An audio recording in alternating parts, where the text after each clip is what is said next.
Let's talk about creativity and the filmmaker's brain. Okay.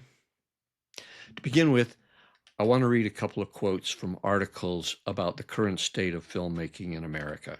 Here's the first one. Uh, the problem is that the number and quality of movies being supplied in theatrical distribution have declined significantly. If it's a diet of Marvel movie after Marvel movie, even as good as they are, the movie-going consumer is going to say, there really just isn't what I want to see in the cinemas anymore. Here's another one. Hollywood's more profound, insidious problem is its creative stagnation and managerial ineptitude. The industry is plagued by a lack of originality or fresh talent. Instead of championing groundbreaking storytelling, executives chase formulaic content paralyzed by risk aversion. Furthermore, a groupthink culture has stifled originality, leading to a glut of remakes, reboots, soulless franchise extensions, and overt political messaging in nearly every production. Okay, so that's a pretty harsh assessment of Hollywood, and there's a lot more out there saying similar stuff. And here's the thing, you know, I spent some time in Hollywood, and there's no shortage of creative people in Los Angeles. Let me show you a movie clip about Hollywood, okay? And it's literally like someone took America by the East Coast and shook it, and all the normal girls managed to hang on. Okay, so compare that clip from the movie Kiss Kiss Bang Bang with the news articles I just read. The movie clip is not a piece of analysis like the articles are, but it's a very clever, creative way of saying something that's kind of similar. That Hollywood is a pretty goofy place because somebody grabbed America by the East Coast and shook it, and all the normal people were able to hang on. But it's also an example of very clever, original dialogue. Here's the thing. Our brain has two ways of working. We have a creative, imaginative mind, and we also have an analytical mind. And those two can work well together and sometimes not so well together. You'll find writers, poets, mystics, philosophers, even scientists talking about what I'm going to call the creative cycle. And you'll find it permeating the process of human creation in all different kinds of realms. And the easiest way to describe it is very simple. It goes like this. Uh, you have an impulse and you create something. Then you examine it and then you recreate it. You start with a creative impulse, you try something out, then you see what happened and you analyze it and you realize that it could have been better, and then you go back and try it again. But on a different level with the insight from the analysis that you did. So, you may have heard about split brain theory, where they talk about left brain and the right brain. And there's some controversy about that, and it's an interesting topic to study. The human brain is enormously complex, and there's still a lot we don't know about what it does and how it does it. And I'm not a neurologist, but even if the science of brain hemispheres theory is still incomplete, to me, it's a very useful metaphor for us as creative people to work with. That is, the idea that we have essentially two modes of operating, a spontaneous creative phase and an analytical technical phase. If you want to dive deeper, I recommend the work of Ian McGilchrist, who started out as a literature professor at Oxford, and then he became a psychiatrist and a brain researcher. And he has a lot of great insights on the balance between intuitive and technical approaches to creativity. But I've seen this process at play over more than 50 years working in the creative arts. And the most general way to describe it is to say that the left hemisphere deals with the specific And the right hemisphere, if we want to use this paradigm of the brain hemisphere, the right hemisphere deals with the general, where the left hemisphere will see the component parts and label them, categorize them, organize them, and then judge them. The right hemisphere tends to see the whole big picture, the gestalt, all at once. Also, the left hemisphere has a need to be correct. It does not tolerate ambiguity. And that leads to a need to be in control.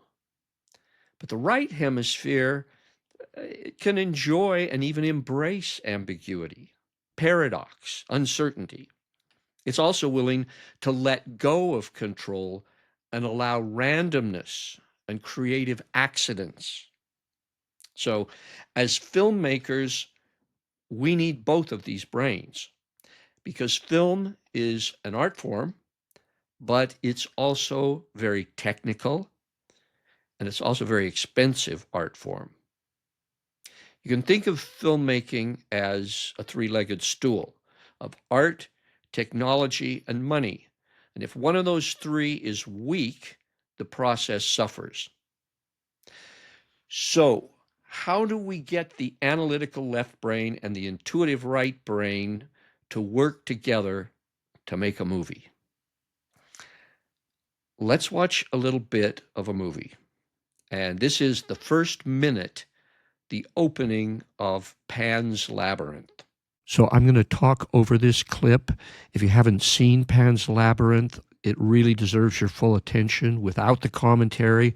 But let's just look at the first minute here. We start over black, and we hear the sound of painful breathing, and then a contrasting sound, a beautiful ethereal voice. So we have pain and beauty at the same time. And then we have cold hard facts, where we are and when we are. We are in the middle of the Spanish Civil War. And so that's the facts. And it's given to us in graphics, in words, and then we go to darkness again and strange shapes that we don't know what they are till we come to a bloody hand and the face of a young girl, and it starts to rotate on its side, and it has a curious kind of blood mustache that goes up and back into her nose, and we get closer and closer. A narrator comes on and says, "A long time ago," and we go through her eye into a portal of a mythical world, a time and place of once upon a time mythos. Okay, so an interesting 1 minute of film. And if we wanted to do a full in-depth analysis of this 1 minute of film, I could easily spend a good amount of time just analyzing all the different elements that go into this 1 minute. The use of camera, color, the casting, costume, makeup, effects, dialogue, production design. There's a lot of filmmaking packed into this 1 minute. We won't do that at this point. But what I will point out is that what Guillermo del Toro has done is he has effectively, in this 1 minute, aroused the right hemisphere of our brains. He has aroused our curiosity, and he has invited us to invest our own psychic energy in creating the world of his movie. After just 1 minute, if he got the hook in you, and this is working for you personally, then we're willing to suspend our critical disbelief. And you're going to feel like, okay, what's going to happen? One of the things he does is he uses this magic term, once upon a time. And that's magical because if you say once upon a time, the audience will believe and go along with anything you say after that. So, once upon a time, there was a girl who kissed frogs. You say, yeah, sure, fine, I'll go along with that. Because once upon a time tells the analytical, logical, rational, critical part of our minds, you're not needed here. You can take a break. because we are going to go into a realm of imagination and mythos where you don't have to be critical and smart. So take a nap. So I want to play for you now the same 1 minute from Pan's Labyrinth, but this time we're going to listen to Guillermo del Toro talking about how he found that moment in the film, how he created that. This image, the blood going back to the girl's body, and the writing of the first 10 minutes of the film was the hardest thing in the screenwriting process. I was stuck in this for months and months. And the moment I saw the image of the blood going back to her nose, I sort of understood the rest of the movie. I understood it was not about a girl dying, but about a girl giving birth to herself the way she wanted to be. Okay, so Del Toro says that to find the first 10 minutes of this movie, he was stalking the story for months and months. Now, here's an interesting thing. When AI, artificial intelligence, produces a transcript of that clip from Del Toro, what it says is, Del Toro says, I was stuck in this for months and months. But what I hear, and what I think is correct, is that Del Toro says, I was stalking this story for months and months. And they're very different because being stuck, we've all felt creatively stuck, or you can't move, right? And you don't know what to do. It's not working. But stalking is something different. That's going through a process. And I believe that Del Toro, as he was doing this, as he was stalking his story, was going through this process that I call a creative cycle, which means he would try something out. I'm sure he wrote many drafts of scripts and many different versions of the opening of this movie. And he would look at them and say, something works and something doesn't feel right. And he would go back to stalking this story that he knew was hiding inside. He didn't give up, and he didn't jump to use a standard cliche. Instead, he waited. And one moment, it came to him, and it came to him in a single moment. It came, and he saw the whole story. And that's the experience of a right brain intuition that contains gestalt, the wholeness. He saw the wholeness of it all at once. And then after that, he was able to build the rest of the story. So here's the thing. The key to powerful creative stories lies in the unconscious mind. And the creative cycle is the process of drawing them into consciousness the way Del Toro did. The story was always there, hiding in his unconscious, but he had to go through iteration after iteration for it to come out and for him to find the opening of his movie. And the result was that he came up with a shot that was original, that you have never seen before, and was very captivating and just draws us in. So the catch, and the thing that makes this process difficult, is that the right hemisphere can understand the analytical information from the left hemisphere. However, the left hemisphere cannot understand and usually will not tolerate a lot of what happens in the right hemisphere, because the left hemisphere likes things to be clear. It likes them to be proper. It likes to follow rules. It has no patience for things like paradox, metaphor, uncertainty, double meanings. Most humor and comic discrepancies go right over the head of the left hemisphere. They want to know what's correct. They want to label it with the right label, and they want it to be absolutely certain. The right hemisphere is willing to live with a certain amount of uncertainty. And that creates part of the problem. The result is that the left hemisphere is where we have the Dunning-Kruger effect. That is, the left hemisphere doesn't realize that it doesn't comprehend. It doesn't know what it doesn't know, but it wants to be in control and create certainty. And this is the big problem in a creative business where the creative process involves a lot of money. This is how you end up with a city full of creative people turning out formulaic, predictable movies based on what succeeded last year, rather than nurturing the creativity that could result in the next big breakthrough. The left hemisphere business brain is trying to eliminate risk and unpredictability in an industry where the product is literally novelty, surprise, and unexpected experiences filled with risk. But they don't teach how to nurture creativity in business schools. And an MBA looking at a balance sheet is not always the best person to make decisions about how to address the challenges of creating exciting stories.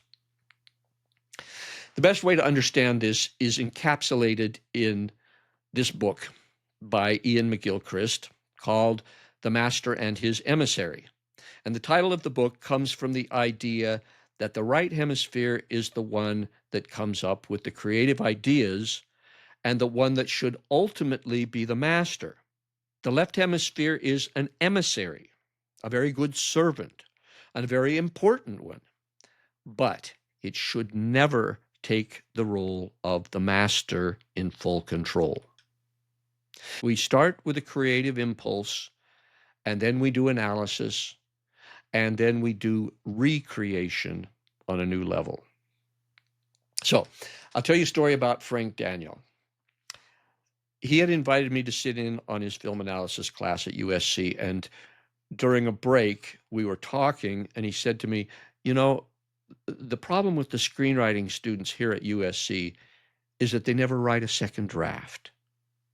And I thought, that was pretty surprising. I said, Frank, we were just talking to this student who was going around getting notes from everybody and doing rewrite after rewrite and trying to solve all these problems and addressing every single note anyone gave her. I don't see how you can say students don't do a second draft. And Frank says, no. That's not the same thing. They're not trying to write a second draft. They're writing a new first draft. Interesting idea. I think really significant. They're not trying to write a second draft. They're writing a new first draft. They're going sideways instead of going deeper. And that's what creates the phenomenon we call development hell, of scripts that continually get different without getting better.